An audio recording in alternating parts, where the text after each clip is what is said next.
Chapter 1. The Market of Shadows. The dark market of Harneys. 4 was not a place for the weak. It was not a place for the hopeful, nor for those who still clung to the illusion of morality. It was a pit of desperation and despair, where credits were king and lives were just another currency.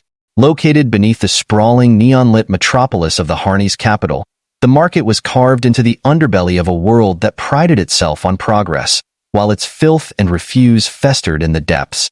It was a place where the unwanted were sold, where debts were paid with flesh, where the downtrodden were shackled and branded like livestock.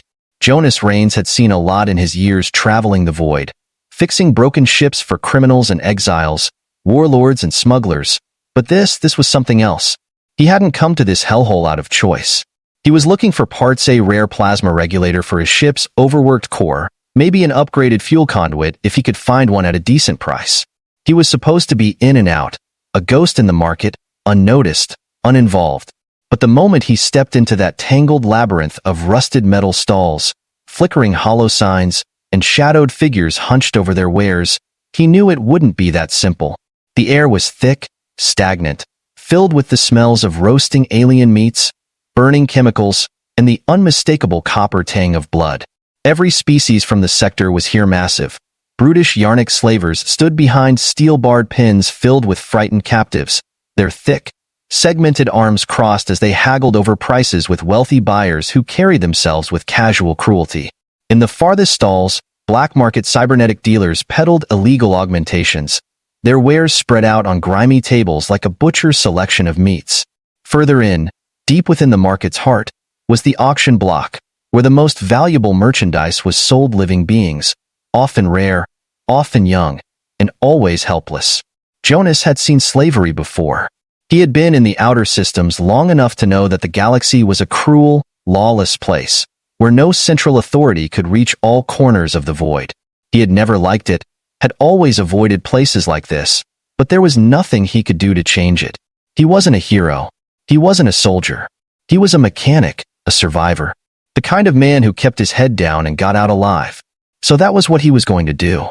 He walked through the market, his steps quick but deliberate, his eyes scanning the rows of merchants for anything remotely resembling the parts he needed.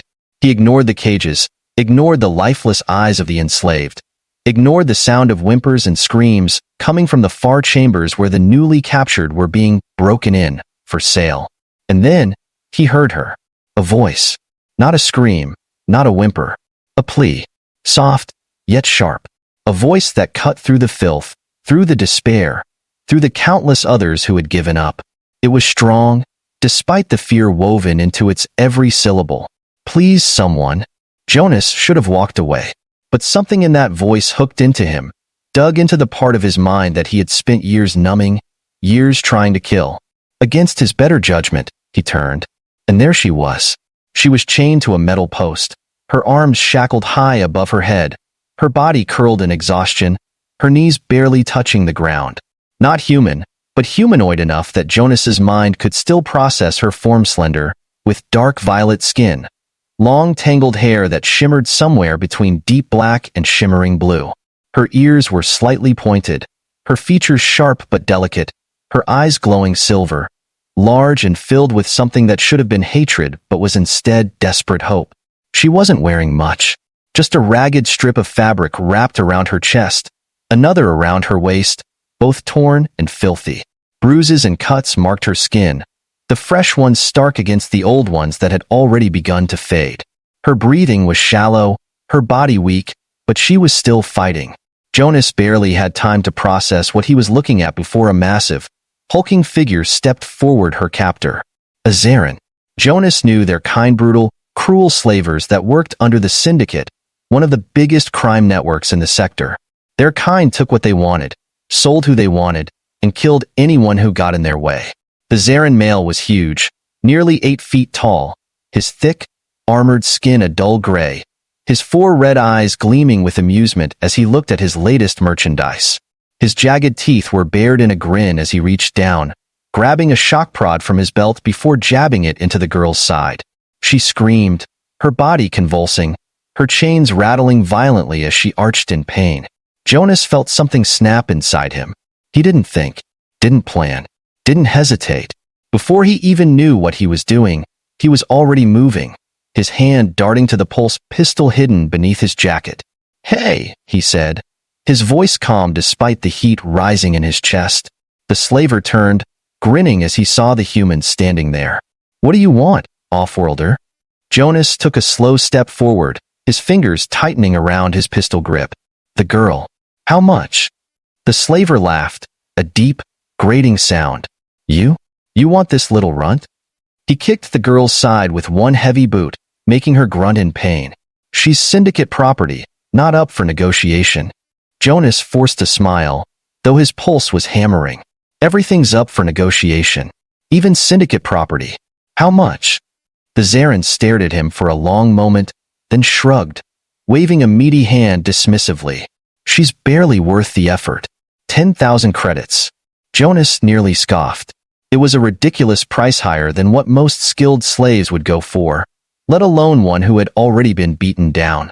But that wasn't the problem. The problem was that Jonas didn't have 10,000 credits.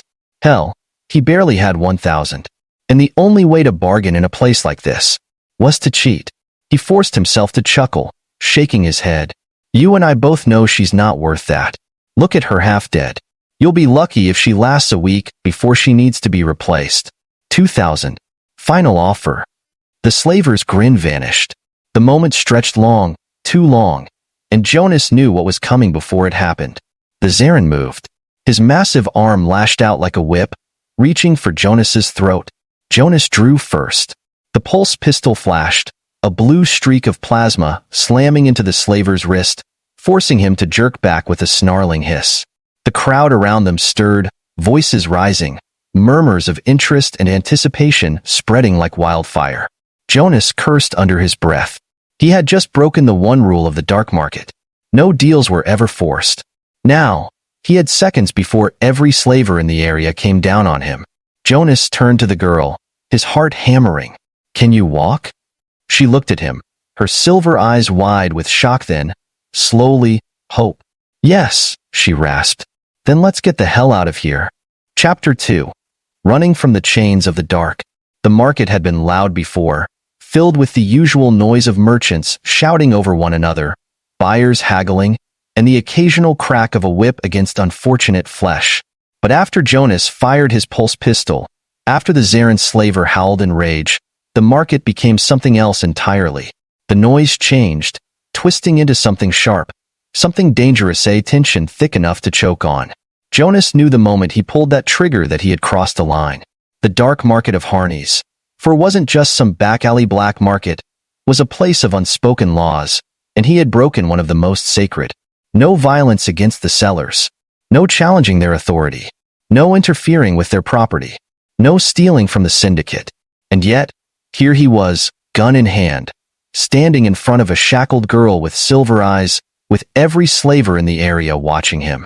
For a heartbeat, no one moved. Then the first shot was fired. A bolt of red plasma streaked through the air, missing Jonas's head by inches as he dove sideways, knocking into a pile of rusted scrap. The market erupted into chaos, with slavers roaring, customers scattering, and the sound of footsteps pounding toward him from all directions.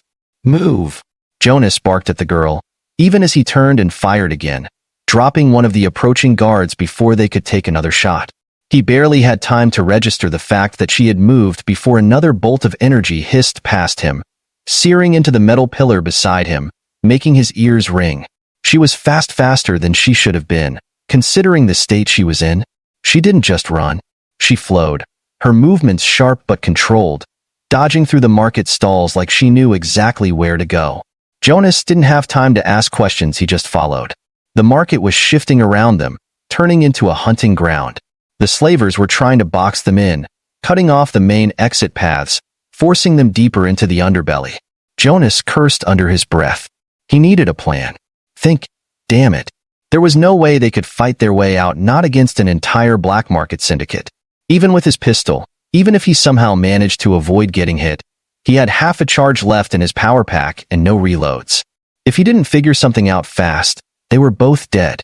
He glanced at the girl ahead of him. She wasn't just running blindly. She was leading him. His instincts told him to trust it. So he did. They weaved through the stalls, dodging grasping hands, jumping over tables, knocking over carts, and cutting through narrow side paths until, finally, they weren't surrounded anymore. Instead, they were in a dead-end corridor. Jonas skidded to a stop, cursing. The walls ahead were nothing but old, rusted plating, completely sealed. No door, no exit, just trapped. Damn it! He turned to the girl, eyes narrowed. What the hell were you thinking? We're trapped here. She didn't answer him. Instead, she stepped forward toward the wall. Jonas watched as she reached up, hands shaking, pressing her fingers against the metal. And then the wall moved. Jonas's breath caught in his throat. It wasn't a wall. It was a hatch. A hidden escape route. The metal shuddered, shifting, and with a soft hiss, it slid open, revealing a dark tunnel leading downward. She turned, silver eyes locking onto his. Inside. Now. Jonas didn't hesitate. The tunnel was narrow and dark, barely lit by flickering strips of old lighting built into the walls. The air was stale, thick with the scent of rust and damp metal, and the deeper they went, the colder it became. Jonas followed close behind the girl, keeping his pistol raised just in case. He had no idea where they were going, but it was better than getting shot in the back. After a minute of silence, he finally spoke. "You knew about this," he said. She didn't look back at him. "Of course I did." Jonas narrowed his eyes. "Why?" She slowed slightly, her breath still ragged from the run. "Because I used to watch the ones who tried to escape." Jonas frowned. "And?" She turned, meeting his gaze for the first time since they had entered the tunnel. "They never made it." The words sat heavy between them as they continued through the passage. Jonas's mind raced. If she had been here long enough to see others try to escape, long enough to memorize secret routes, that meant she wasn't just some random prisoner. She had been important. Important enough to be kept alive. And that meant the Syndicate wasn't going to let her go easily. He had to get them off-world. And he had to do it fast. But first, he needed answers. "What's your name?" he asked. The girl hesitated, then spoke. "Ares." Jonas nodded, filing the name away. "All right, Ares. Who were you before all this?" She didn't answer immediately. Instead, she kept walking, her silver eyes focused ahead, as if she were afraid that looking back might make this all disappear. Finally, after a long silence, she said, "I was supposed to be a queen." Jonas almost stopped walking. He stared at her. "What?" Ares exhaled, rubbing at the bruises on her wrists where the chains had once been. "My people. We weren't supposed to fall. We were supposed to rise. But the Syndicate came, and my home was burned. My family was killed, and I was taken." Jonas processed that slowly. Not just a prisoner.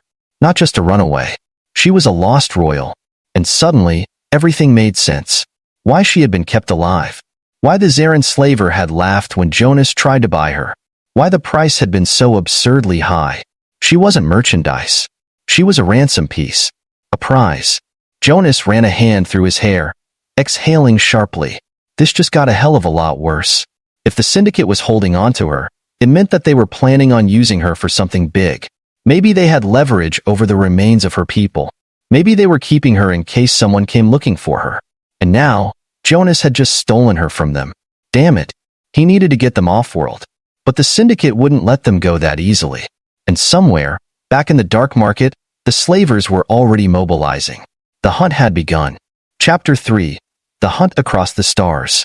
The stale air of the underground tunnels pressed against them like a weight, the damp metal walls whispering with the sounds of unseen pipes and machinery.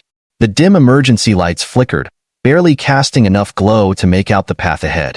Jonas Rains kept his pulse pistol raised, moving quickly behind Ares, his mind racing as he processed what she had just told him. She wasn't just some unlucky captive, she was royalty, a stolen heir to a people who had been wiped out. That changed everything. It wasn't just slavers after them now. If the Syndicate had been holding her, it meant they had plans for her, plans that they wouldn't abandon just because one human had gotten in their way. Jonas knew what that meant. They would never stop hunting. Ares moved with purpose, even though her body was still weak from captivity. She barely glanced back at him as she led them through the labyrinthine tunnels, her silver eyes locked on the path ahead. Jonas didn't ask how she knew the way. He had already seen enough to know she had studied every inch of her prison, even before he arrived. The ones before her hadn't made it. She hadn't been ready before, but now she was. Jonas had made sure of that. Footsteps echoed behind them, distant but closing fast.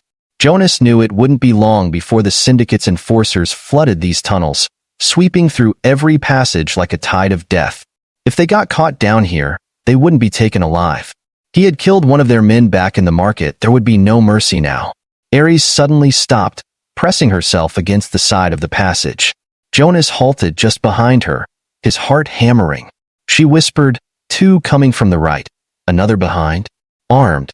Jonas barely had time to react before shadows flickered in the distance. A soft clank of boots against metal. Close. His mind worked fast. No time for a drawn-out fight. No time for a chase. They had to end this quickly. Jonas holstered his pistol and reached into the pocket of his jacket, pulling out a detonator chip. Ares gave him a sharp look, but he just smirked. "I may not be a soldier, but I don't travel unprepared." He pressed the chip against the nearest wall, activating the shockwave charge embedded in the old plating. It wouldn't collapse the tunnel, but it would send a sonic pulse strong enough to disable any organic beings nearby. He grabbed Ares by the wrist and pulled her around the corner just as the first enforcer stepped into view. Jonas triggered the charge. The shockwave blasted outward, a silent pulse of energy that rippled through the air like an invisible wave, sending the enforcers crashing to the ground in convulsions. Their weapons clattered against the metal floor, useless in their spasming hands.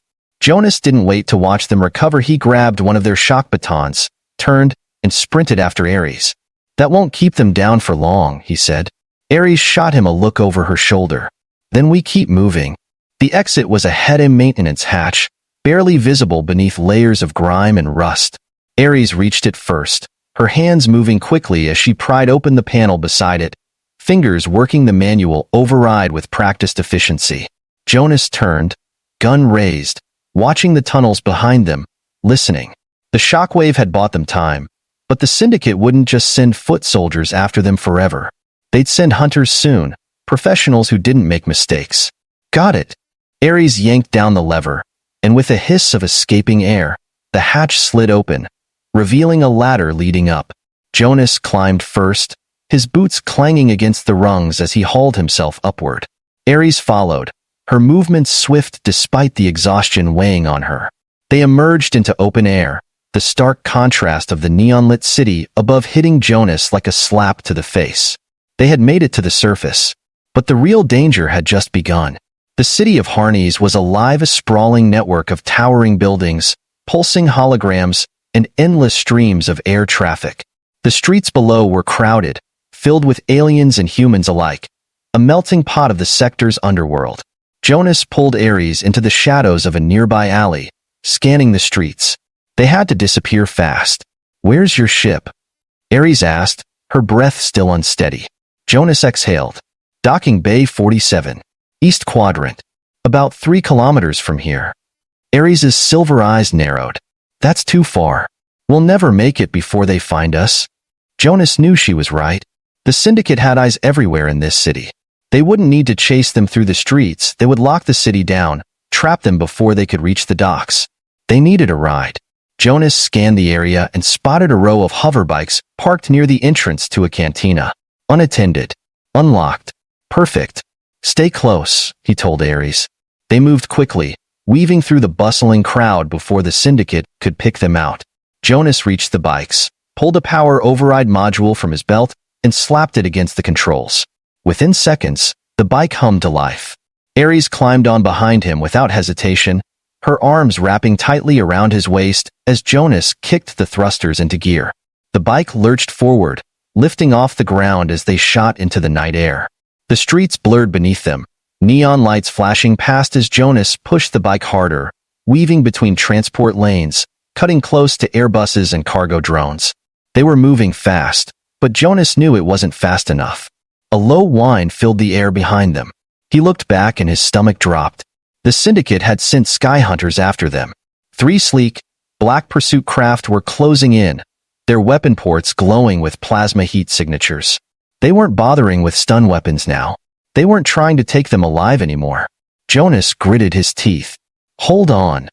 Ares barely had time to react before the first shot ripped past them, searing through the air just inches from their hoverbike. Jonas banked hard, twisting the vehicle through the tight spaces between looming skyscrapers. The Sky Hunters followed, relentless, their engines roaring like predators on the hunt. Ares shouted, "We won't outrun them." Jonas knew that. He wasn't planning to outrun them. He was planning to make them crash. He pulled the bike into a steep dive, cutting through a maze of lower buildings, zipping between narrow alleys where even the smallest maneuvering mistake meant death. The hunters followed, but Jonas could see them struggling. Their ships weren't built for tight spaces. They were built for open skies. And Jonas? Jonas had spent his entire life flying through junk fields. He pulled a hard left, diving into an industrial tunnel, where exposed machinery and low-hanging pipes created a deadly obstacle course. The first hunter followed too closely. Jonas banked sharply at the last second. The first hunter slammed into a beam, exploding into a fireball of plasma and metal. Ares gasped behind him. "One down," Jonas growled.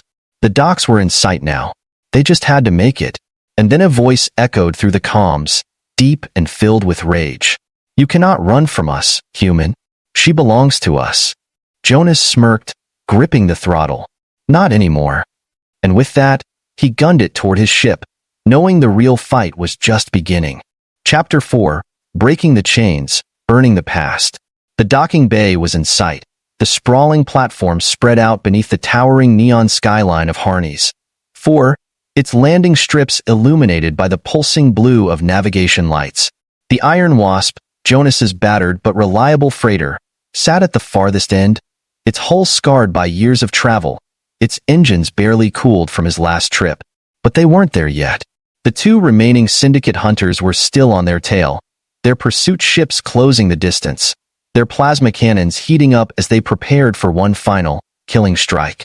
Jonas gritted his teeth, weaving the hoverbike through the tight industrial lanes leading toward the docking bay. Every second mattered now, every breath, every heartbeat. The next move would decide if they lived or died. Ares's grip around his waist tightened, her body pressed against his back, her breath warm against his neck. "Faster," she shouted. Jonas didn't need to be told twice. He yanked the throttle to full, sending the bike into an almost uncontrollable burst of speed. They tore through the final stretch of city streets, racing toward the dock entrance, the pursuit ships barely 100 meters behind, their plasma fire scorching the air around them. Then they were out. Jonas barely had time to react as they burst into the open expanse of the docking bay, the artificial wind slamming against them, the sheer scale of the platform stretching out in all directions. Hundreds of ships lined the platforms, from massive freighters to sleek private yachts. But Jonas had only one destination, his. The Iron Wasp stood ready, its access ramp already down, waiting like an open maw, a single lifeline in the chaos. But the Syndicate ships weren't giving up. Jonas knew it the second. He heard the deep mechanical hum of missile locks. They weren't going to shoot them in the street anymore. They were going to blow up the entire ship. Ares realized it too. She twisted, looking over her shoulder, her silver eyes locking onto the approaching death from above. "They're going to fire." Jonas cursed. There was no time to think, no time to hesitate. His eyes locked onto a fuel transport hovering just off the left side of the dock, a massive, slow-moving hauler, its cargo full of high-pressure plasma coolant tanks. Jonas yanked the bike left, veering straight toward it. "Ares, hold on to something." Ares barely had time to react before Jonas leapt off the bike midair, grabbing onto the hauler's exterior plating with one arm. The bike kept going, accelerating forward, heading straight toward the Iron Wasp, and then, at the last second, Jonas triggered the bike's emergency thruster release. The engine overloaded. The hoverbike exploded forward, no longer carrying weight, turning into a missile of its own, one that slammed directly into the coolant hauler's core. The detonation was instant. The fuel transport erupted, a chain reaction of fire and energy that engulfed the Syndicate ships in an instant, turning the night into a storm of blue and white flame. The shockwave tore through the air, sending debris scattering in all directions, the very ground shaking beneath its force. And in that perfect moment of chaos, Jonas jumped. Ares was already running toward the Iron Wasp, barely ahead of the fireball, consuming everything behind her. Jonas hit the ground hard, rolling to break the fall, his body aching from the impact. But there was no time to stop. The flames were coming. Jonas pushed himself up, sprinting toward the ship's access ramp, barely reaching it before the full force of the explosion hit the platform. The Iron Wasp shook, its hull groaning from the impact, but it held. Ares was already inside, her silver eyes wild with adrenaline, her breaths ragged. Jonas slammed the access controls. "Close it!" The ramp sealed shut, just as the next explosion ripped through the docking bay, the force of it sending other ships flying like toys caught in a storm. But Jonas wasn't worried about them. He was focused on the only thing that mattered now. They had to get off-world. The Iron Wasp roared to life, its engines igniting in a deep, guttural growl as Jonas threw himself into the pilot's chair. The docking control tower was already screaming over the comms, demanding an explanation for the destruction outside, ordering him to stand down, but Jonas ignored them. "We're going now." Ares was already beside him, her hands gripping the co-pilot's seat for support. "Do we have clearance?" she asked. Jonas laughed a sharp, exhausted sound. "We don't need clearance." And with that, he punched the thrusters to maximum. The Iron Wasp lurched upward, engines screaming, metal groaning under the force of the emergency takeoff. The blast shields of the docking bay slammed shut behind them, the city below turning into a blur of neon and smoke as they ascended, faster, harder, breaking through the traffic lanes, dodging security interceptors, burning a path straight for the upper atmosphere. The stars were above them now, stretching out like an endless sea of darkness and light. Jonas kept his hands steady on the controls, his pulse pounding in his ears. Ares let out a sharp breath beside him, her body tense, as if she hadn't fully realized they had made it out alive. And then, finally, silence. The planet fell away beneath them, the engines cooling, the ship settling into the quiet hum of hyperspace preparation. They had done it. They were free. Jonas leaned back in his seat, running a hand through his hair, exhaling sharply. He turned his head, glancing at Ares, who was still gripping the co-pilot's seat like she wasn't convinced she wasn't still falling. "You all right?" he asked. She blinked, as if breaking out of some deep trance. Then she let out a breath, a small, almost disbelieving chuckle. "Yes," she said, voice raw but alive. Jonas nodded. And then, after a long pause, he smirked. "You know, when I went to that market, I was just looking for ship parts." Ares laughed, a real, genuine laugh. Jonas let himself smile, even as he set the course for deep space. They weren't safe yet. The Syndicate would never stop looking for her. But for now, they were free. And sometimes, in a galaxy as dark as this, one freedom was enough.